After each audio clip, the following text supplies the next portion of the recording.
luka diabetes itu bagi pasien saya itu dekat sekali dengan kematian. Tidak hitungan minggu, hitungan hari itu tidak rawat, infeksinya menyebar, namanya sepsis, seluruh tubuh, mati pasien. Saat pasien saya yang waktu saya rawat pertama itu sembuh, nah di situ ternyata saya mendapatkan sebuah kepuasan. Menjadi tenaga kesehatan ternyata puasnya itu tidak hanya saat dibayar, tetapi bagaimana kita merasakan, mendengar ucapan terima kasih dari pasien saya, dia sembuh karena jasa kita.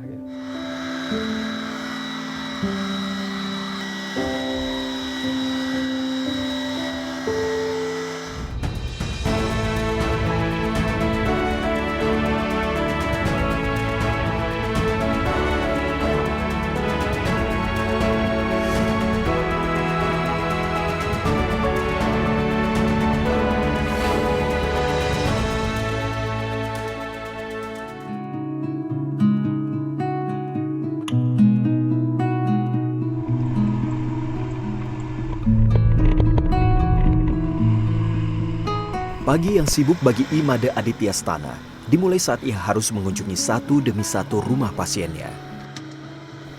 Pria berusia 34 tahun yang berprofesi perawat ini beberapa tahun terakhir memilih mengabdikan diri membantu merawat luka pasien diabetes.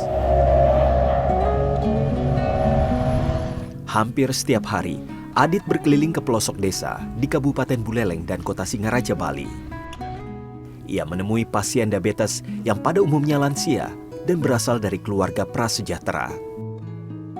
Banyak di antara mereka yang sulit mendapat akses perawatan atau jauh dari fasilitas kesehatan seperti puskesmas dan rumah sakit. Kepeduliannya bermula saat Adit baru lulus kuliah di jurusan Ilmu Keperawatan Universitas Udayana pada 2012. Ketika kembali ke desa, ia terkejut mendapati banyaknya pasien diabetes yang harus kehilangan anggota tubuh mereka atau bahkan meninggal karena luka yang tak tertangani. Kondisi ekonomi dan ketiadaan biaya untuk pengobatan menjadi penyebab utamanya. Bali Utara jauh dengan Bali Selatan, ekonominya sangat berbeda. Di Denpasar, di Badung saya bisa menarik antara 450.000 per sekali rawat ya. Paling minim gitu, dan satu pasien itu saya harus rawat 10-15 kali. Jadi hitung-hitungan matematika, hitung-hitungan bisnisnya masuk. Nah saat saya balik ke kampung saya, itu ternyata bahkan pasien saya waktu itu tahun 2013 hanya mampu membayar 50.000 gitu ya. Dilema moral sebagai tenaga kesehatan sempat dirasakan Adit. Di satu sisi, ia membutuhkan pemasukan dari pekerjaan utamanya sebagai perawat. Namun di sisi lain, Adit tak tega melihat pasien diabetes yang harus merasakan sakit dan terbebani secara psikologis karena dibayang-bayangi cacat fisik atau kematian, masih harus memikirkan biaya pengobatan. Hal itu mendorongnya membuat program perawatan tanpa tarif. Bersama istrinya yang juga perawat, ia menggratiskan proses perawatan luka diabetes dengan mencarikan donatur atau subsidi silang dari pasien lain yang berasal dari keluarga berada. Jadi 2016 jika ada pasien mengatakan dirinya tidak punya, saya tinggal bilang, silakan Pak datang ke rumah saya, Bapak bayar seikhlasnya, kalau Bapak tidak punya juga tidak bayar juga tidak apa-apa. Saat pasien saya yang waktu saya rawat pertama itu sembuh, nah di situ ternyata saya mendapatkan sebuah kepuasan. Menjadi tenaga kesehatan ternyata puasnya itu tidak hanya saat dibayar, tetapi bagaimana kita merasakan, mendengar ucapan terima kasih dari pasien saya, dia sembuh karena jasa kita. Perawatan luka tanpa tarif ini diakui sangat bermanfaat bagi Made Suparmi. Pria berusia 41 tahun itu sudah sebulan terakhir tak bisa berjalan karena kakinya terluka. Riwayat diabetes yang dideritanya sejak 2012 memperburuk keadaan. Iya, ini luka baru.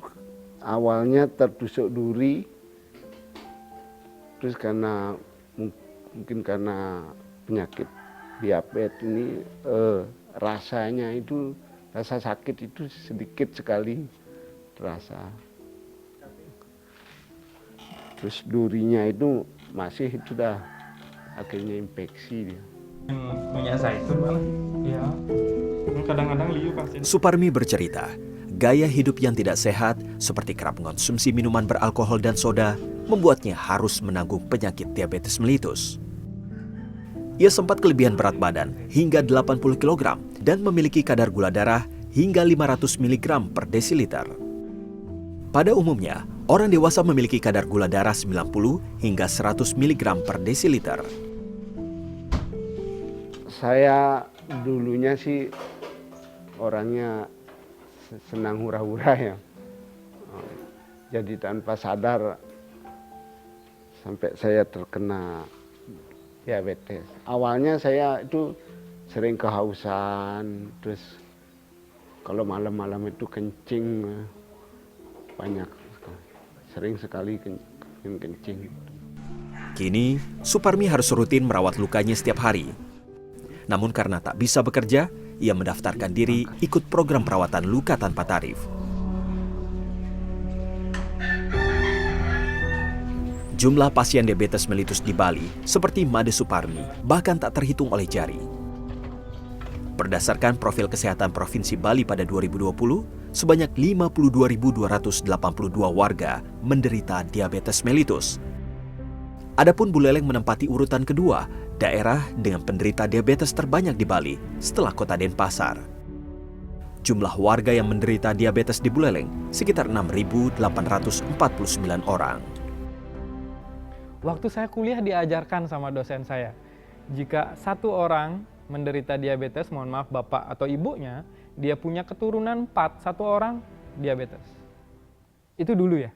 Tapi pengalaman saya di lapangan selama ini, saya pernah punya satu pasien, ibunya diabetes, pasien saya juga, bapaknya sehat, dia punya anak 5, saya melakukan deteksi dini terhadap kelima anaknya, 4 dengan gula darah yang tinggi.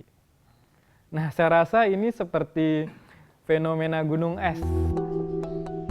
Parahnya, menurut Kementerian Kesehatan, diabetes masih menjadi penyakit paling mematikan nomor 3 di Indonesia setelah stroke dan hipertensi.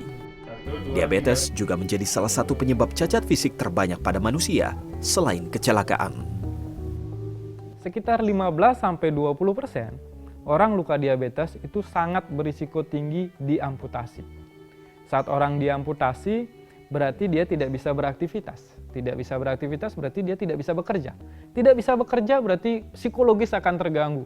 Gula darah akan naik, keinginan dia untuk mengontrol kesehatannya tidak ada, dan akhirnya komplikasi akan bertambah. Ya, prognosisnya sangat buruk.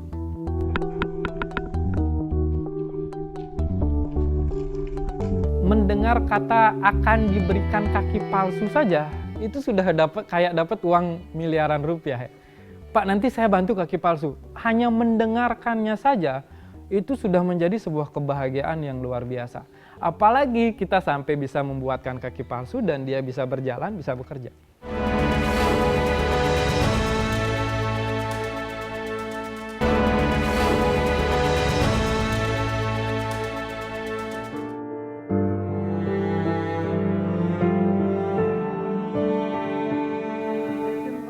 Diabetes mellitus merenggut setengah dari kaki kanan Made Suminasa. Nelayan berusia 64 tahun itu harus merelakan kakinya saat luka kecil di telapak kaki berubah menjadi infeksi, merusak jaringan saraf, menjalar hingga ke lutut, dan membusuk. Pertimbangan dari seperti dokter, sudah dicek, seperti tadi sudah dicek, jantung, ginjal itu sehat, cuma setelah bonyok ini aliran darah dari jantung untuk ke kaki tidak bisa gerakan ini. Satu-satunya jalan, dokter memberikan jalan saran harus diamputasi. Kalau tidak diamputasi ini ujung-ujungnya mati. Itu terpaksa saya jalan itu. Khawatir, takut, dan marah bercampur menjadi satu saat Suminasa tahu kakinya harus diamputasi. Ia tak bisa membayangkan bagaimana hari tuanya harus dilalui tanpa bisa bekerja, berjalan sempurna, dan terbatas menjalani keseharian bersama keluarga. Kesal sekali rasanya, sedih sekali rasanya kalau hilang ini. Semua orang rasanya begitu, orangnya kan masih hidup tidak berkaki itu gimana itu. Tujuannya itu pasti untuk sedih sekali rasanya. Wih, banyak sekali, hampir 1 tahunan saya dibayangin oleh kaki saya ini, kehilangan kaki saya ini. Melihat pasiennya terguncang secara psikologis, membuat Adit ingin mengeluarkan bantuan. Tak hanya merawat luka, ia kemudian mencarikan kaki prostetik atau kaki palsu untuk Suminasa. Adit mencarikan dana untuk membeli kaki palsu yang harganya bisa mencapai belasan bahkan puluhan juta rupiah. Harga ini tentu saja tak terjangkau oleh keluarga Suminasa yang hidup sederhana. Menurut mereka ya, ini bukan menurut saya ya, kaki palsu bagi orang yang teramputasi jauh lebih mewah dari apapun. Ya, jauh lebih mewah. Mendengar kata akan diberikan kaki palsu saja, itu sudah dapat uang miliaran rupiah ya. Pak, nanti saya bantu kaki palsu. Hanya mendengarkannya saja, itu sudah menjadi sebuah kebahagiaan yang luar biasa. Apalagi kita sampai bisa membuatkan kaki palsu dan dia bisa berjalan, bisa bekerja. Saya rasa itu lebih dari apapun.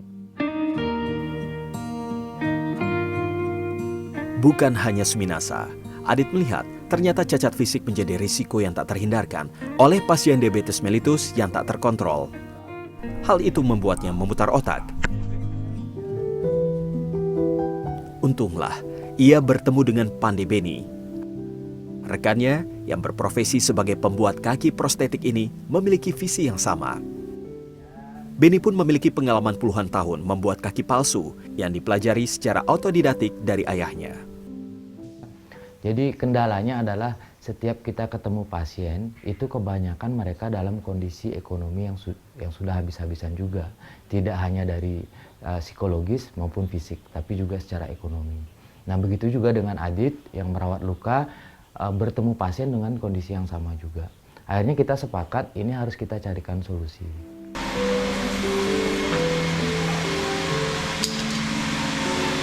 Mereka berdua kemudian mendirikan yayasan yang diberi nama Yayasan Kaki Kita Sukasada atau YKKS pada 2019. Yayasan itu dibentuk untuk memberi bantuan kaki palsu dengan biaya terjangkau atau bahkan gratis bagi penyintas diabetes. Untuk kaki palsu, kami punya konsep seperti ini. Jika pasien kita mampu, berarti dia wajib membantu dirinya sendiri. Berarti beli kaki palsunya. Tetapi jika tidak mampu, berarti kita wajib membantu dia. Tak hanya menggalang dana dari CSR perusahaan atau donatur, serta membantu memberikan kaki palsu begitu saja, YKKS juga melatih jalan para penerima kaki palsu, mendampingi dan memberi motivasi, serta melakukan perbaikan atau penyesuaian ukuran kaki palsu kapan saja jika diperlukan. Biasanya ukuran kaki palsu harus disesuaikan dengan berat badan pasien yang naik atau turun. Memang sangat sekali dibantu. Memang sudah dulu baru pakai ini kan harus belajar keseimbangan dulu. Sekarang sudah imbang, pakai ini memang nyaman. Sebelum longgar ini nyaman dipakai, bagus saya jalan. Setelah longgar ini dah saya agak goyang ini itu. Gue jelas seperti orang kecil baru bisa jalan itu. Harus dipegangin pakai tongkat lagi itu. Pakai tongkat itu. Di awal lagi ada buaya Pak Adit, sama Pak Adit ngawal dulu jalan itu. Tapi pakai tongkat dulu gitu. Setelah pakai tongkat saya belajar sendiri gitu. Niat saya harus jalan gitu, harus bisa jalan gitu. Sayangnya, pandemi COVID-19 mengubah segala rencana Yayasan Kaki Kita Sukasada. Bali sebagai pulau yang bertopang pada kegiatan pariwisata mendadak mati suri. Penerbangan ditutup. Tak ada lagi wisatawan, baik domestik maupun mancanegara yang datang. Perputaran ekonomi pun mandek.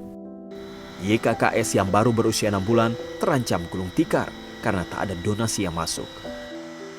Nah, pada saat itu saya berdiskusi dengan teman-teman yang penggiat lingkungan. Mereka memberikan sebuah ide yang gila, kami sebut waktu itu. Hei, gimana kalau kaki palsu kita buat dari sampah plastik? Gitu. Tujuannya bukan semata-mata untuk membawa isu lingkungan ke isu sosial ini, tidak. Tetapi bagaimana kita menurunkan kos operasional pembuatan kaki palsu itu. Ya kita bisa bayangkan ya, telapak kaki palsu yang biasanya terbuat dari karet itu harganya berkisar 500 sampai 2 juta rupiah. Coba bayangkan kalau kita bisa mencetak telapak kaki palsu itu dengan plastik. Tentu ini sesuatu yang menggembirakan ya, karena kita bisa cetak kapan saja. Dan bila perlu kita bisa gratiskan kepada siapapun karena bahannya dari sampah. Plastik yang digunakan untuk membuat kaki palsu adalah jenis polietilena atau PP. Bahkan ini dipilih karena dianggap awet, ringan, serta elastis, mirip fiber dan resin sebagai bahan yang lumrah dipakai untuk membuat kaki prostetik. PP biasanya didapat dari daur ulang sampah jerigen atau botol kemasan oli. Proses pembuatan kaki palsu ini berawal dari pengukuran dan pemeriksaan kaki pasien. Setelah didapat ukuran yang pas, dibuatlah cetakan menggunakan bahan semen atau gipsum. Sementara itu, plastik bekas botol oli yang sudah bersih dan dipastikan higienis terlebih dahulu dicacah menjadi bilah-bilah kecil. Cacahan ini kemudian disusun dan disatukan dengan cacahan berwarna lain di dalam cetakan. Proses selanjutnya ini di oven. Jadi cacahan plastik tadi dilelehkan di oven pada suhu 250 derajat. 250 derajat. Ya sekitar 40 menit sampai sejaman lah. Nanti hasilnya seperti ini. Ya, setelah dilelehkan dan digabungkan warna-warnanya itu ya, Ya. Bu ya. Lebih artistik juga ya, Iya Bu. benar. Ini ukuran 1 meter kali 1 meter dengan ketebalan sekitar 1,5 cm.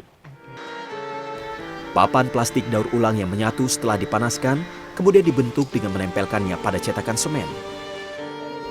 Tak lupa, bagian penyambung dengan kaki pasien nantinya dibuat dengan bahan kulit agar lebih nyaman digunakan. Ya meskipun kita menggunakan barang bekas istilahnya ya, recycle plastik kayak gitu, tapi kita juga tidak ingin terkesan bahwa oh itu barang bekas kok buat aja asal-asalan. Kami nggak ingin ada kesan seperti itu. Jadi kami tetap berharap bahwa alat yang kami memang alat yang kami gunakan untuk membuat kaki palsu ini adalah alat-alat yang memang benar-benar sesuai peruntukannya.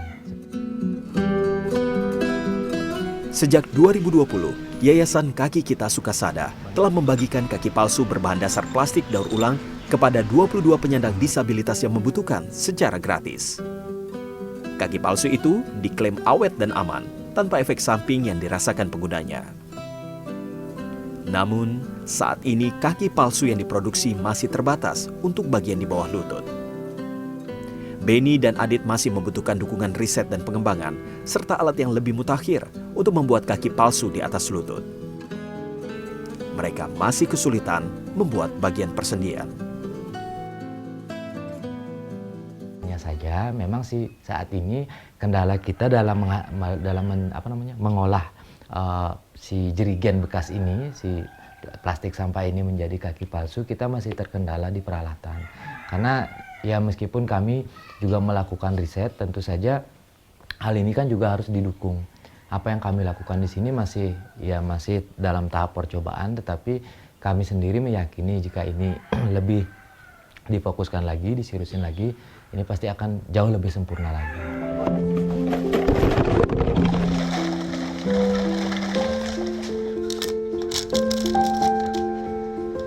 Carva itu adalah karya difabel, karya dari disabilitas, karya untuk disabilitas. Artinya Carva ini dibuat benar-benar sebagai sebuah pemberdayaan disabilitas.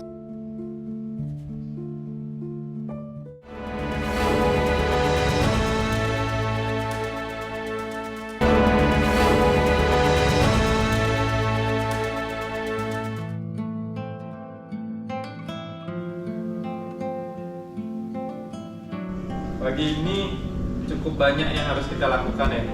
Ya kemarin sore kita udah briefing untuk persiapan hari ini.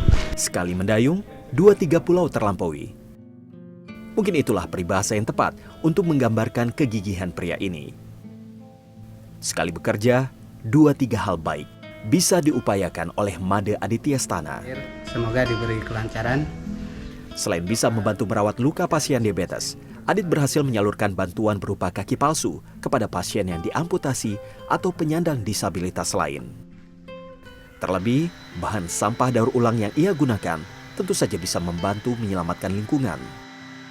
Satu hal lain yang sedang diupayakan oleh Adit adalah memberdayakan penyandang disabilitas dengan merekrutnya untuk membantu mengembangkan unit usaha pengolahan sampah plastik.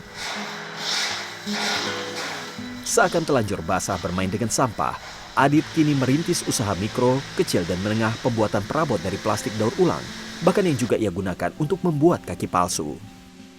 Awal mulanya gini, YKKS perlu pendanaan, support donatur tidak ada, sehingga kami di YKKS akhirnya membuat sebuah unit usaha yang kami beri dengan nama Karva.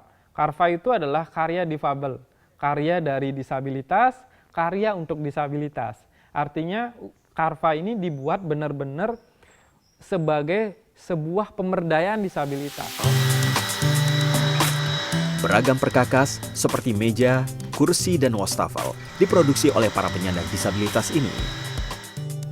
Ada pula bahan setengah jadi berupa papan plastik daur ulang yang laris dibeli konsumen, baik dari Bali, Jakarta, Surabaya, maupun dari luar negeri, seperti Singapura dan Amerika. Industri perhotelan dan restoran berkonsep ramah lingkungan merupakan ceruk pasar yang menjadi target Adit. Per tahun ini kami sudah memberdayakan 6 disabilitas. 3 orang itu dengan tunadaksa amputi, jadi dia menggunakan kaki palsu, dan 3 orang polio. Jadi total 6. Total karyawan tim kami di teknis itu ada 8 orang. Sehingga disabilitas di Karva ini lebih dari 50%. Nah itu memang menjadi target kami bahwa disabilitas yang di Karva lebih dari 50%, dan bahkan kami berharap ke depannya hampir 90% disabilitas di Karva, tim di Karva itu adalah disabilitas. Gede Sudiasa salah satunya. Sudah 4 tahun terakhir ia bekerja di Karva. Gede yang menderita polio sejak berumur 2 tahun tak bisa berjalan sempurna. Kakinya mengecil, lemas dan sulit digerakkan. Hal itu membuatnya sempat kesulitan mendapat pekerjaan. Terlebih, Gede hanya mengantongi ijazah sekolah dasar. Ia tak mau melanjutkan pendidikan karena merasa minder dan sempat diolok-olok oleh temannya. Kalau sulit udah pasti karena keterbatasan fisik kan. Jadi kalau ini pekerjaan duduk baru bisa. Jarang ada yang mau menerima gini disabilitas bekerja. Di Karva, Gede merasa nyaman karena bisa bekerja tanpa mendapat diskriminasi atau dipandang sebelah mata. Ia bisa berinteraksi dengan teman penyandang disabilitas lain yang senasib sepenanggungan. Pekerjaannya pun tak sulit dilakukan dan tidak menguras tenaga atau fisiknya.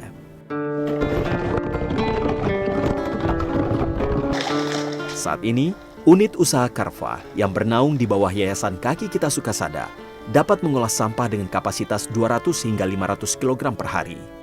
Jumlahnya memang masih belum signifikan dibanding produksi sampah harian di Bali yang mencapai 829 ton. Namun, langkah kecil ini setidaknya bisa membantu menambah umur sampah agar tidak cepat berakhir di tempat pembuangan akhir. Sebab, berdasarkan data dari organisasi non-profit yang bergerak di bidang lingkungan hidup sistemik, baru 7% sampah di Bali yang berhasil didaur ulang.